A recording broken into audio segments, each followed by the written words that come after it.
هذا مو دونات، هذا كيك. مثل ما طلبتوا من عندي كيك الشوفان سويته لكم بطريقة كلش سهلة وكلش بسيطة، والطعم يخبل، وأني متأكدة إذا جربتوا هاي الطريقة من صدق راح تصير إدمانكم الجديد.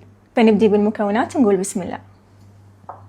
بالأول نحضر المكونات الجافة. هنا عندي كوبين من دقيق الشوفان، ننزل على الدقيق ملعقتين كبيرة من النشا، وربع ملعقة صغيرة صودا، وملعقة كبيرة بيكنج باودر. نمزجهم، نتركهم على جنب. راح نحتاج خلاط حتى نخلط بيه جميع المكونات السائلة. راح نحتاج 4 حبات من البيض، ضروري البيض يكون بدرجة حرارة المطبخ، وكوب إلا ربع من الحليب قليل الدسم، وكوب إلا ربع من زيت دوار الشمس. نضيف نص كوب من العسل، وممكن تزيدون الكمية إذا حبيتوا، وملعقة كبيرة زبدة فول سوداني، وملعقة كبيرة فانيلا، ورشة ملح. هسه نخلطهم أقل شي لمدة 10 دقائق.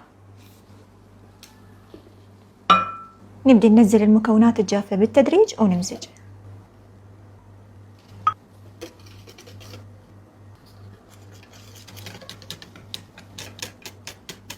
وصار الخليط بهذا القوام، وهذا القوام المطلوب. بالنسبة للقوالب راح استخدم هاي النوعية من القوالب، ممكن تستخدمون أي قالب متوفر عندكم، ومثل ما تشوفون دهنت القوالب بالطحينة. ندخلهم فرن حامي مسبقا على حرارة 180، بالأول من الأسفل وبعدين من الأعلى.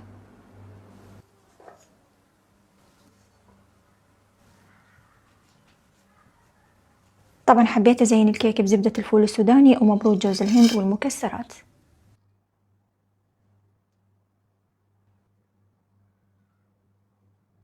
الكيك كلش خفيف وكلش طيب وبنفس الوقت يشبع. أنصحكم تعتمدون هاي الطريقة لأن صدق تستاهل، وبالعافية.